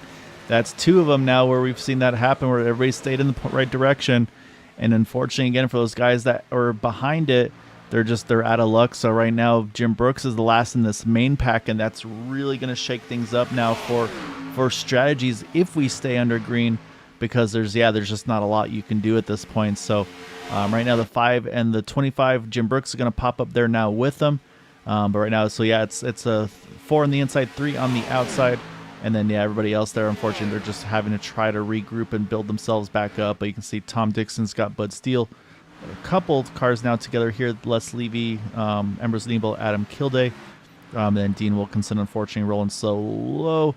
As you see, the 08, 32, 81, 28 trying to get themselves assembled here. But we got 5 to go. And so right now, this is going to be the battle up front, potentially for the win of the race and for that championship. At this point would be between Kevin Freese, Gabe Butler, and Ed DeBoer. Still a solid pack here for sure. Obviously, you see the 48 just giving every single push he can to that 88 ahead of him, trying to make it to the end here. Just inside of 5 laps to go will be for this time by as we cross the stripe. And as it sits, Gabe Butler still in control of that championship battle. Kevin Freese's teammate in the outside lane behind Rick Sanchez. Those two are trying to see what they can do to win this championship as well, but they're not going to be able to do much if that 88 stays in the lead, and he won't for now. One of the best pushers in the lead, Kevin Freese, is pushing the 5 of Rick Sanchez out. He led that lap this time by. And yeah, so again, you wonder, I don't know if there's any communication, or it's one of those things we talked about before with them where it's one situation they're just going to push whoever's in front of them. And so in this case, right now, Rick's in front of him. Because again, for Kevin, he's thinking, man, if I can get around the 5, then I could be battling Gabe for the win of this race, and again, possibly that championship. But again, looking right behind those two, you've got the 51 and the 12, and they came into this one the same thing, just I believe 8 and 9 points out respectively. So again, depending on how the chips fall here, there still is that chance for Jim Brooks or Ed DeBoer as well to spoil the party. And I say at some point, I think they're going to have to probably peak to that 3rd lane, I would suspect. But we'll see. I say, again, depending on the point situation, do they maybe change positions where maybe Jim tries to push Ed, or just kind of let's just go where we can and figure it out. But right now, 3 to go, though, they kind of got back double file here. So you can see that inside line is really starting to surge now. Yeah, that inside line definitely has the momentum at the moment. Andrew Schroeder there pushing as much as he can over the back of Gabe Butler, the 25, and Kevin Freese trying to get the 5 up and ahead, but they do not have the momentum or the push. As you see, the 88 is going to be cleared by about a half a car length if he wants to go up. He thinks about it, but he stays in the bottom lane, committed to that 48, and the 5 is going to make a charge off the corner here into the short chute, into the tri-oval. We'll see who leads this lap this time by. I believe it's going to be the 88 of Gabe Butler. 2 to go. Yeah, right now you can see that ebb and flow. Right now you see Kevin there. He was separated off of Rick there for a tiny bit there. Again, try and cool that engine off. That way he can make that really late charge on this last lap and a half potentially. Again, they got to get to the white flag before this would be an official race. And we've also seen some of these big pushes. You'll see this car start to wiggle around there. And it looked like the 48 there got a little off-centered of that number 88. So we'll see if that shakes things up a little bit right now. Again, the 5 just a nose ahead in the turn. But then, of course, that shorter distance starts to prevail. But look at the outside line, though. They're starting to build numbers. Oh, big checkup on the inside line. That's going to cost Gabe all his help here. This could really shake it up. But look at Kevin there. He knows that there's a chance for Jim or Ed to spoil it. He immediately jumps behind his teammate. Yep, he's going to push that 88 as much as he can now. And at this point, the 25 is sealing his fate by helping his teammate out. But he's trying to get that win for the championship for a teammate driver. And Kevin Freese going to cover the back of the 88. The 5 has some room to move down. He's not going to. He's got Jim Brooks behind him, then Ed DeBoer, who's going to come back to the line and win this one. Oh, Andrew Schroeder popped the motor there. And so didn't he mention we are 1 to go? You see, Rick, he is clear of the 88. Does he stay top? Does he go bottom here? Jim's going to get the run. He's going to go to the bottom lane. He's going to get a great push off of this one. It's all about who's going to get the right push at the right time. So can it be Jim Brooks? Will it be Gabe Butler? Look at Ed DeBoer trying to run the middle. Will Rick get it off the top side? We're going to go 3 wide here for the finish. It's going to be Jim Brooks over Ed DeBoer, Rick Sanchez. Gabe Butler's going to finish in 4th. Kevin Freese rounding out the top 5. What a move there at the end. Everything got so shuffled there at the end there, Boomer, with the unfortunately the blown motor there for Andrew Schroeder. That said, I got to give him all the props in the world because, I mean, he was pushing like there was no tomorrow. But what a job by that 51, though. So obviously a little biased, but very, very happy to see Jim get the win here tonight.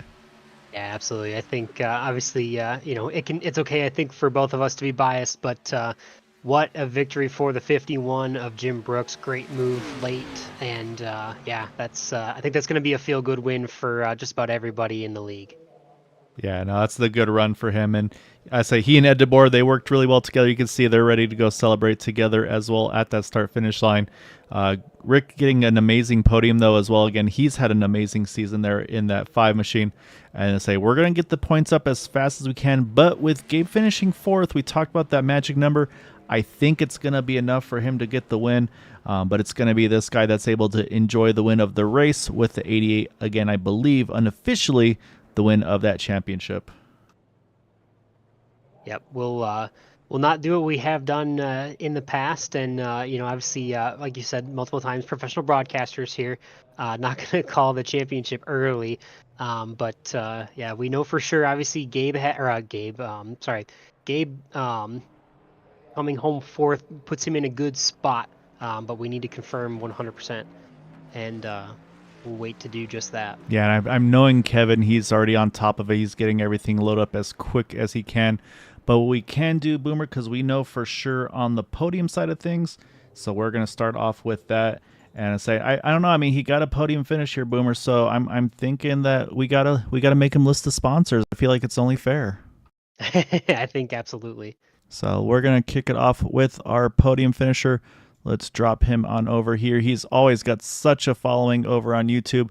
That is going to be that number 5 of Rick Sanchez. And Rick, you had the family rooting on. I'll say they were definitely hoping to see you get some love, and I think a little bit of disappointment when we saw the switch there for Kevin down to Gabe after the unfortunate blown motor there for Andrew Schroeder. Then you kind of just got picked on at the end there, but still able to pull off a podium tonight. But I mean, take us through it because it was pretty busy tonight. Yeah, and I guess we needed a yellow, didn't at the end for us to catch up. Um, it's kind of turned into a fuel race there at the end. So we were kind of just like, this is boring, and then got the yellow, everybody got gas, and we're like, okay, we ain't got to worry about that no more. Let's go, And yeah, it was pretty fun there. And I intentionally left the door open, see if he'd take it, and he did. And I was glad for that, for the 51 to get in there. So I No, was happy with it. it was a really, really good fight there. It was a lot of fun to watch. Boomer and I were chatting there because we were making jokes going through the field. And so you got a lot of fishing sponsors on there that kind of are double entendres, if you will. So I think since season finale of the race, you got to go through, you got to list all these sponsors out because you got all these fans. They want to know who they need to support of all these fishing supplies. Actually, I got one from my sister, sent me one, and that's the Balls Deep. It's too much. It's so fun. Like I said, I every time I look at it, it's like I just can't help but laugh at it. But Boomer, I'm gonna pass it over to you, man, because I know you got to bug Rick about some stuff too. Yeah, absolutely. I know, obviously, weren't quite in, the battle there at the end for the championship. And obviously it's been, kind of a long season for you and getting back, obviously with, the back injury and everything. It's got to feel good to, to kind of end the season on a high note there. And obviously I know you said you kind of left the door open there for the 51, and I'm sure it's going to be a feel good win for a lot of people. But take us through that. What was a good cap to the an up and down season for you. Yeah, I just came out, have fun. I know I wasn't in the race or nothing like that, and I was looking at who was, so I kind of come in going, who can I help? Who I know Dino was in it, Gabe was in it, and I think Kevin too.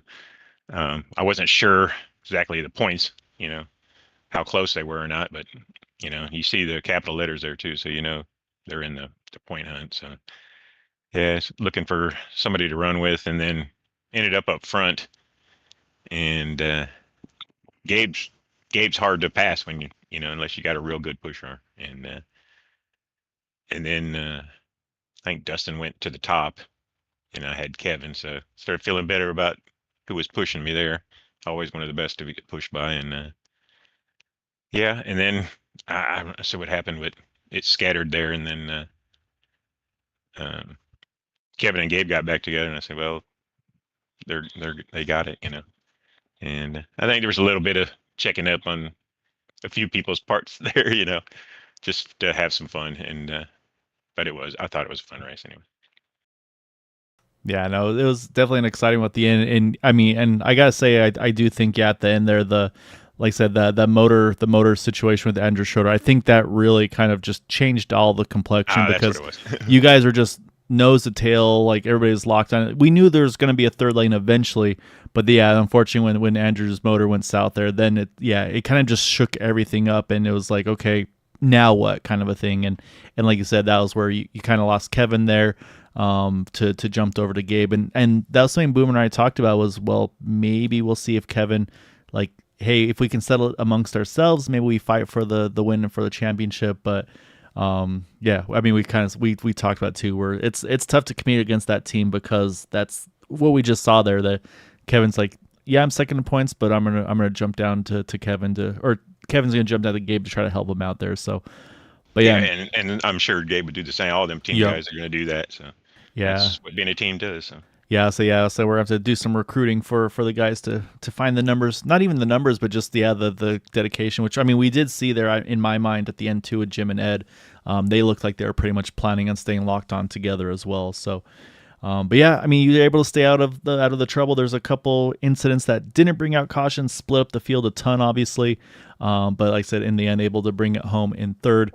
And like I said, we definitely wanted to give you the Floridian thanks and shouts because, like I said, you've got probably the biggest crowd here at the end over on YouTube. So definitely want to let you give them all the love. Yeah, shout out to the family. They're always there for me. Love them. But yeah, shout out to Area 51. Always put on a good race. Green, white, checkered TV. Awesome to watch you guys. And shout out to 4D Racewear. Always supporting us.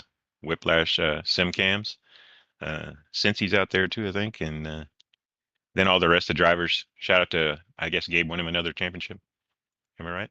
Yep. Yeah, we can confirm. Yeah, 2 points that Gabe's able to grab the title here tonight. And there you go. So shout out to that team. They're awesome. And shout out to you guys again. Love you guys. Appreciate it, man. Yeah, I appreciate it, Rick. And yeah, definitely all the love to you and your family over the holidays. Hope you guys have a very, very Merry Christmas, Happy New Year. Definitely look forward to seeing hopefully back behind the wheel here soon in 2025. Yes. All right, Boomer, we're going to jump one spot forward, and that's going to be that 12 car of Ed DeBoer. Switch over to that Black Rifle Coffee Company, and we're going to bring Ed on over here. And Ed, we were talking about the strategy coming into the race, who was wearing points. You were one spot ahead of Jim on the point side of things coming into it. So we're debating, it's like, okay, is it just kind of who is ahead of the other one at the time? Do we look at points, okay, Ed's a point ahead, so maybe we switch it that way? Or was it just, I mean, what was the strategy there with you and the Roswell guys on if he gets that situation, what do you want to do there? So I stayed in my own Discord tonight just so I could be in my own mind and not be, tied up and talking with anybody else. I had to get my own zone because I know I was going to have to win the race to even have a chance to do it. And so I stayed over, nothing against being in with the teammates, but I was in my own mindset. So I didn't even get a chance to talk to Jim or Bud or anybody. So yeah, my strategy was just go win the race, and whoever I had to beat to win the race is who I was going to beat to win the race. Definitely seemed like you guys had a pretty solid opportunity there. Obviously, a lot of chaos at different times, but you guys were kind of in the right place at the right time at the end. And yeah, obviously, Jim had that spot there, was able to move down, and you went with him. At one point, did you realize that you guys kind of had a shot to try and get that race win late there? So hold on, I gotta mute all these other guys. You're good. Yeah. So I was trying to get Jim because I knew with Andrew being out there in front of Gabe, and I knew Jim and I, the only chance we were going to have was for something to happen to Gabe and Kevin, because those two are going to go with each other, and Kevin's usually going to go with Rick too. So I was trying to signal that was one of the downsides of not being in the Discord. I was trying to signal to Jim what to do. I mean, this is the first time I've raced with the Roswell guys this year, and so I was trying to signal to him, kind of with motioning the car and positioning the car, because I wanted to go to the outside. I can hold it to the outside. I was going to the outside. But when I just got into chat with him, Jim wasn't real sure about comfortable with going to the outside. So what we needed at that point is we needed something to happen to Gabe and Kevin to split them up. So when Schroeder blew his motor, I knew that was our opportunity, and I had to do what I could to hook up with Jim and position one of us at that point to get to the lead. And it just so happened that it was able to get Jim out there. And when I saw that open up 3 wide between, Rick and Jim, I had to go put my nose in there. I knew Kevin was not going to go with me. I knew he was going to go with more than likely Rick. So I just had to take the run that I had, keep it floored down, and just push through. And to be able to pull out a P2, I'll take it. I mean, it was a fun race. Very appreciative racing up there with Jim and Gabe and Kevin and Rick, and even Carl, right behind us there. It was fun racing with the guys up there at the front. Yeah, and honestly, like you mentioned, I mean, if one position different, like if you get the push at the right time, it could have definitely swung your way. Mm-hmm. And I think it would still have gone to Gabe. It would have been, I think, a 1 point difference between the two of you. But yeah, like you said, I mean, in your spot on it was basically win and then see where Gabe winds up. And but yeah, I mean, like Boomer said, I mean, you did a great job of being in contention all night long, and staying out of trouble with some of those incidents that kind of really shook the field up a couple times tonight. So, it was a really, really good run for you, and it was a fun finish there. I'm telling you, when that caution came out there, I was 2 laps to the good. I was, because Nick and I stayed out there longer, and Nick and I were already saving way more fuel, and we were sitting there, no caution. We've got these guys right where we want them. No caution. And I'll be damned if that caution didn't come out. We had them. They were toast. We had them. And Boom and I were talking about that too. I mentioned to him, it was like 28 laps. That's the magic number. They got to do it twice, and they got to make sure that they don't lose the draft during the pit cycle. And we saw you guys catch them. Obviously, you had to probably burn a fair chunk to get to them. But then, that was what Boomer and I were watching too. It's like, man, this might be the way to go. But unfortunately, that yellow came out to kind of shake up the strategy for you and Nick there. But I say, at least you were still able to get that solid result for yourself at the end, at least. Yeah, I'm happy with that result. I'm happy Jim was able to get that win for the team, and with the Area 51 sponsorship there on the car. So I'm happy he was able to pull that off right here at the last race of the season and everything. So congratulations to Jim for that. That was well earned. We'll be getting him next right now, but before we let you go, always got to give you the floor as well for any thanks and shout outs for that runner up tonight. Yeah, first off, Lord and Savior Jesus Christ, give all the glory to him in everything I do. My family, my wife, my 2 boys, my son serving in the Army, currently deployed. I got his name on the side of the car. I got the Army on the side of the car. Black Rifle Coffee. Black Rifle Coffee is a big part of my team, me and my family. And they support me. They support my son. So big shout out to Black Rifle Coffee. Shout out to you, Gael, Boomer, Area 51, all of my teammates, just all of the guys here. This is my first season in Area 51, and had a good time. It's a good league. You guys put on a good show. The drivers are good out here, and it's just all around fun. So congratulations, Jim, and congrats, Gabe, on another championship. Damn it. But no, and definitely love having you here, Ed, and really hope to see you definitely on board as well next season, 2025. Oh, yeah, I'll be there. And I'll say now that you know the people, the names, faces, you can go beat up on them a little bit harder next season. Yeah, exactly. I got a style of race that I run, and and to save myself there for the end. So it was looking good there, man. So go enjoy this one, and look forward to seeing you coming up soon, man. But definitely have a very Merry Christmas and Happy Holidays and New Year. Yeah, Merry Christmas to all of you too. All right, we're gonna jump one more position up, And I say this is gonna be a super biased interview, Boomer, but I say we're gonna pull up the old man here tonight, getting the win at Daytona. And I say I'm not gonna go, but I did Jim in the broadcast. That seems awkward now. Papa, I say the door kind of opened and like just everything changed when unfortunately for Andrew Schroeder, maybe fortunately for you guys, the motor pops and it just completely changed the complexion of kind of the momentum and the runs and everything like that. I mean, other than that, if that doesn't happen, are you guys trying to work that third lane with you and Ed, or I mean, what's the mindset going into those final lap or so? Yeah, he wasn't in the Discord with me, so I don't know what he wanted me to go to the outside, and I just wasn't comfortable three wide. I mean, this track's a little narrow to really be.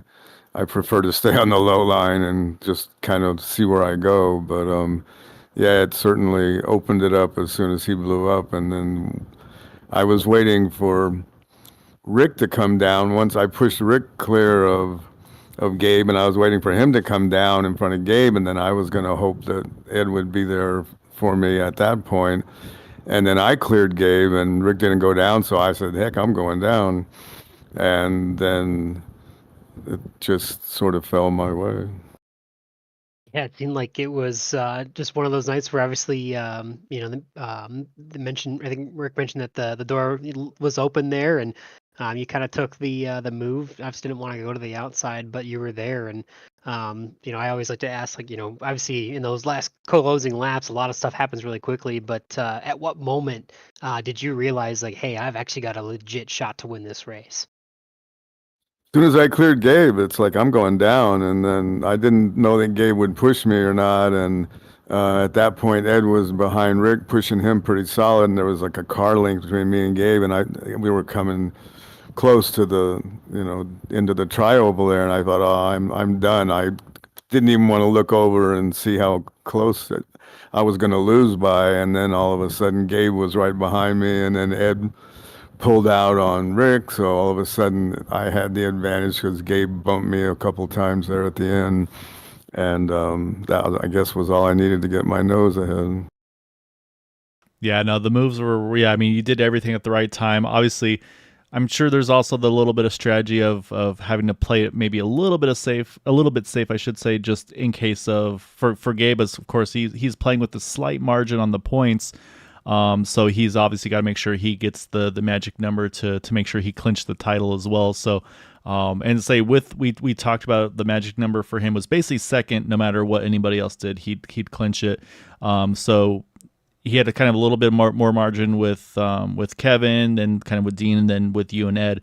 And so you got the win. Gabe was able to finish fourth, which was basically enough to kind of keep him over you by 2 points.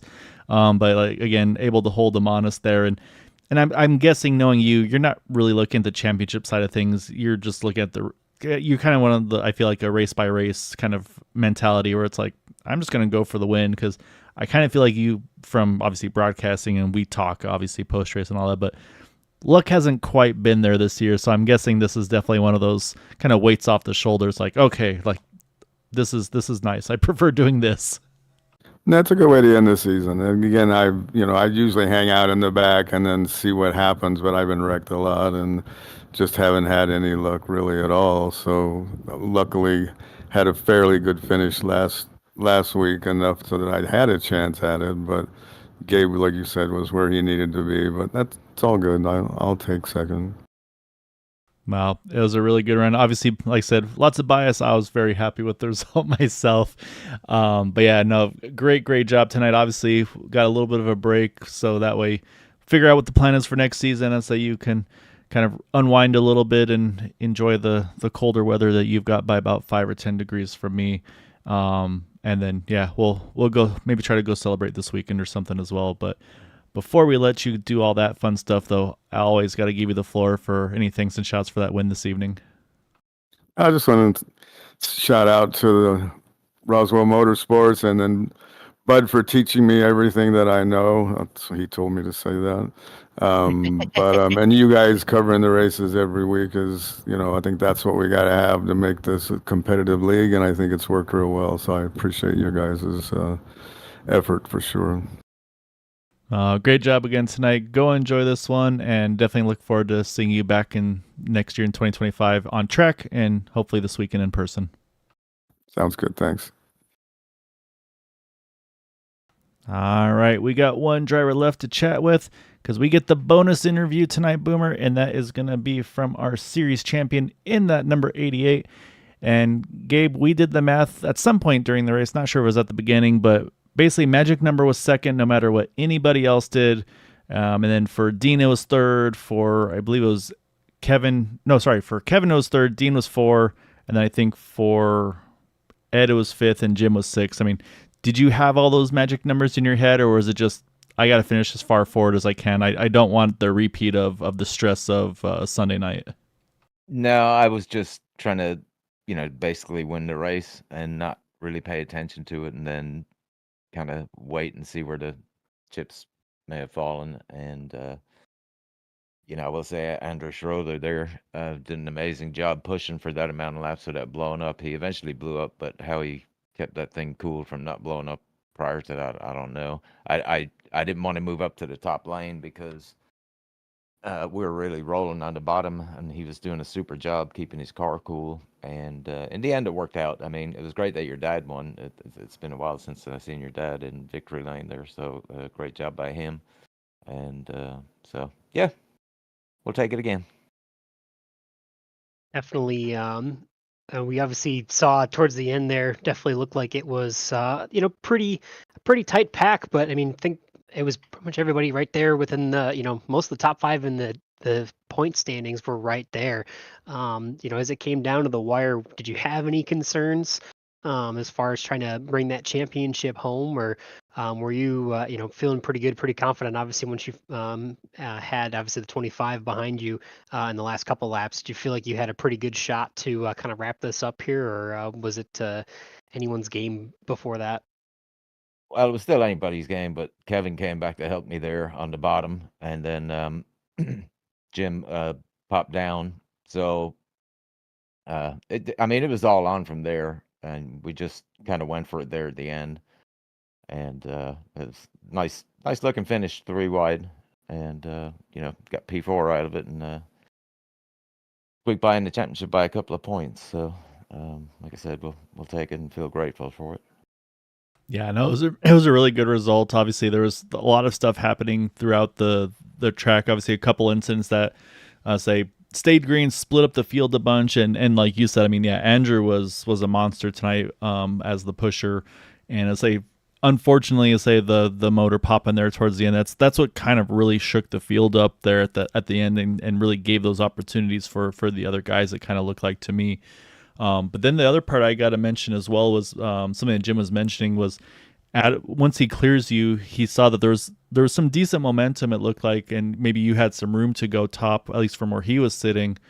And so that was where he was thinking, like, okay, Gabe's going to go jump top, and I'm just kind of going to get freight trained. Did you feel like you had an opportunity to jump top there, or was it one of those situations where kind of not make the big risky move, knowing that you had that little margin to play with? Yeah, that's it exactly. I could have possibly, but I wasn't 100% sure on making that move for fear of causing a wreck at the end. So I figured staying behind Jim and giving him a push. Um, I think that was the safest bet, and it turned out to be the correct decision, I think.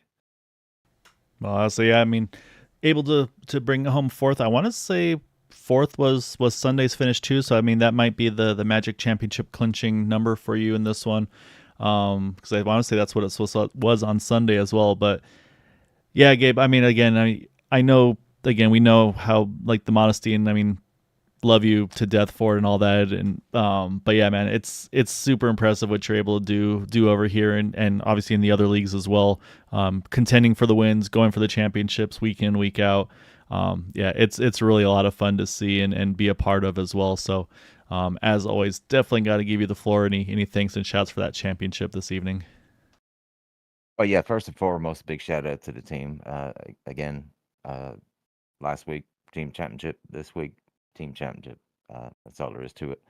I don't know how many times I've said it, but I like saying it anyway. You're nothing without your teammates on these super speedways, and I've probably got one of the best teams out there. Of course, Area 51 for putting this league together for this number of years now. It's been fantastic. And you guys up in the booth, Green White Checker TV, you guys do a fantastic job. It's always a blast going back looking at these races. And like Kevin, when he gets interviewed, he thanks the drivers, man. And I would like definitely to thank all the drivers that came out this season. A lot of ups and downs, but overall, really good season. A lot of fun, good hard racing, and that's what we'd like to see. So hopefully we'll get a nice little break here, and next year do it all again. That sounds good. So yeah, go enjoy this one. Go get your celebratory Guinness. I say see if 2 championships gets you a couple free meals over at Golf Club Social. Like I said, you're giving them all the attention, man. I say so. Go reap those rewards, and yeah, look forward to seeing you after the break. But yeah, definitely, Gabe, have a very, very Merry Christmas, Happy New Year, man. Always enjoy having these chats with you. Oh yeah, and same to you guys and everybody else that was watching tonight. We appreciate everybody coming out watching the stream. So thanks everybody. Congratulations again, Gabe. Thanks, brother. Appreciate it. All right, Boomer. That is our series champion, Gabe Butler, finishing 4th here tonight. Before we get to anything else, though, we've always got to pull up our final results for the event. And we're going to do that as we speak. And you can see, I mean, it was close too. I say we didn't really talk about the finish, but it's Jim Brooks over Ed DeBoer by 11 thousandths of a second. Rick there only 28 thousandths out. And then Gabe Butler, Kevin Freeze. And then, like they mentioned as well, I mean, I say kind of undersold it too. Carl Engel, really, really good job. Was in that pack the whole way. Like I say, just unfortunately, the momentum for him, just he was kind of the last one that didn't have the chance to kind of build that momentum to make some moves at the end as well. And then unfortunately, we obviously with the blown motor for Andrew Schroeder, that kind of shook up the running order a little bit as well. But then you see Tom Dixon, still a really good run for him as well, all the way back to 7th. Ambrose Kniebel there, 8th. Adam Kilday, Dean Wilkinson, obviously with that incident really shaking the field up and just not having that chance to go after it there at the end. Then Les Levy, Dustin Logson, Nick Wing, the final lead lap finishers. And then, as we mentioned, of course, the motor pop for Andrew Schroeder winds up in 14th. But Bob Fitzgerald 15th, Bud Steele 16th. Seth Groover in 17th, and then Eric Laurie. Unfortunately, early exit there in 18th. Just not his night this evening. And the same situation there for Robert Hooligan and Patrick Groover. Just unfortunately not the way they want to end the season and the championships, or in the year, I should say, too. But again, one of those things to have a little bit of a break, regroup, and hopefully we'll see all of these drivers back strong in a couple weeks, month-ish time. We got some work to do to figure all that out, Boomer. Yeah, a little bit of time left. Obviously, some off season here for us to all enjoy.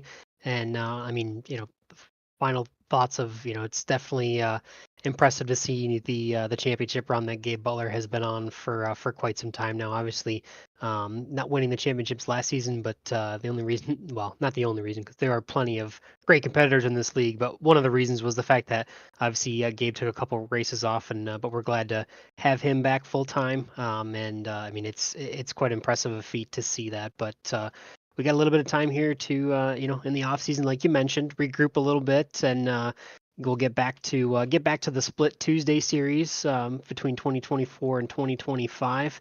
And obviously lots of action yet to come here at Area 51 that I know you're excited for, just as I am. Yeah, no, it's going to be a lot of fun. Like, obviously, I think everybody's ready for a little bit of a break, kind of regroup, refresh, and everything like that.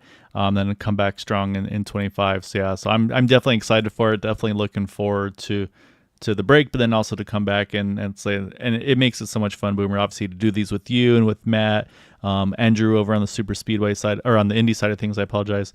Rope into my brother from time to time. It's a lot of fun doing these. I say there's times where I definitely miss being on track, but at the same time, though, I mean, these guys put on such a good show. It makes it easy to enjoy doing the booth side of things too. So, and just saw Dean pop up on the chat there, and yeah, Dean, great season, man. I hate the bad luck that you had tonight, but yeah, it's definitely fun seeing you going for it there as well. So yeah, Boomer, I say, as always, man, really appreciate you. And like I said, all the people that have been part of this and all the admins with Area 51, everybody here at Green White Checker with you and with Matt and Andrew and Quabi. It's so much fun doing these with you. It just feels like it's almost like a hang where we get to just watch people race, and it's a lot of fun. So definitely appreciate you guys all being a part of it. So, and of course, everybody that watches and supports us, that chimes in the chats, yeah, really appreciate it. It makes it so much fun to see you guys rooting on your favorite drivers. Kind of just adds that little bit extra to me, and probably you as well, Boomer. It's always fun seeing you guys chime in, rooting on your friends and your family and everything. So definitely hope to see more of you over the 2025 season. Don't be shy. We'll give your guys some extra love. So until then, though, as always, definitely want to hope you all have a very, very Merry Christmas, Happy New Year. And so, of course, over the break, though, please take care, stay safe, and then have a good night, and we'll see you next year.